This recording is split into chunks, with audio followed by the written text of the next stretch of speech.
Hey everyone, I'm going to be explaining what a PLC is, and kind of what makes one effective and the purpose of one. First, I'm going to start with the what. What is a PLC?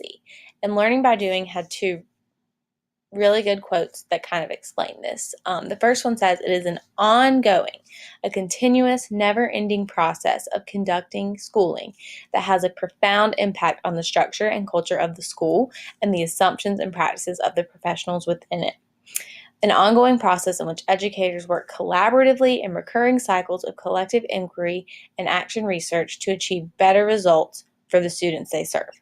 So kind of to sum that up, really a PLC is a cycle of learning. Educators work collaboratively and collectively to help all of the students learn, and they use the evidence of student learning to inform and improve their professional practice over and over and over again. It helps to know what a PLC is not, to understand what it is. So it's not a program, a one-time sit-and-get workshop, not a book study or an informational meeting, and it's not just a mission statement or a school vision.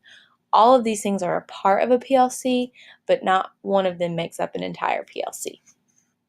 Next, I'm going to talk about who makes up the PLC and who it's for. That would be all members of the school community.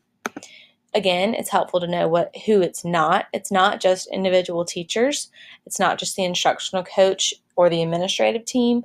It's not just the content or grade level teams who meet, and it's not district specialists who come in to help.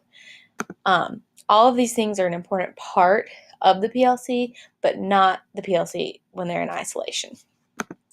A great quote to help remember who makes up the PLC would be, "It's helpful to think of the school or district as the PLC and the various collaborative teams as the building blocks of the PLC." Next, I'm going to explain why schools should have a PLC, what's the purpose of it. So all the PLCs should be based on the premise that the fundamental purpose of school is to ensure that all students learn at high levels. Keyword, all students, not just some students can learn. So the purpose of the PLC is to give responsibility, accountability, and ownership of their instruction back to the teachers.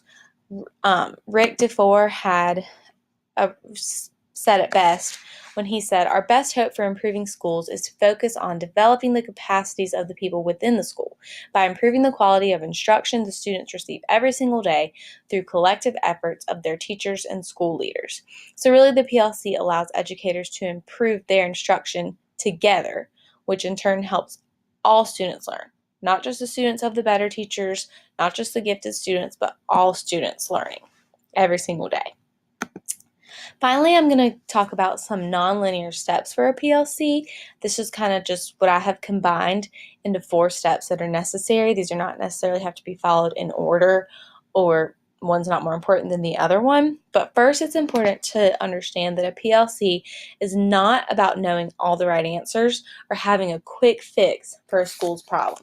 It's about acting in a way that contributes to the mission and vision of the school and always moving forward towards the school goals. So the first step would be to build shared knowledge for all members of the PLC. Learning by Doing had a good quote that said, "If uninformed people are asked to make decisions, they will make uninformed decisions." So all members of the PLC have to be on the same page, know what's going on, so that they can come to good decisions.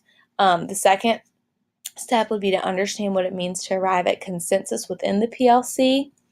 So everyone's point of views must be heard and appreciated, and the will of the group is evident even to those who oppose it. So eventually everyone kind of gets on the same page as to what the next steps are to meet the goal. Third is to build and maintain the 4 pillars of a PLC, which would be the mission of the school, the vision, the values and collective commitment of the members, and the goals of the PLC in the school. And lastly, to use the pillars to eliminate unrelated practices and enhance relevant practices. So to make sure you're allocating staff, resources, and time appropriately to promote the school's 4 pillars on a daily basis, whether those things are school-wide or in the classroom, but always working towards the goals. So I hope this has helped to understand what a PLC is and why it's important to have in a school.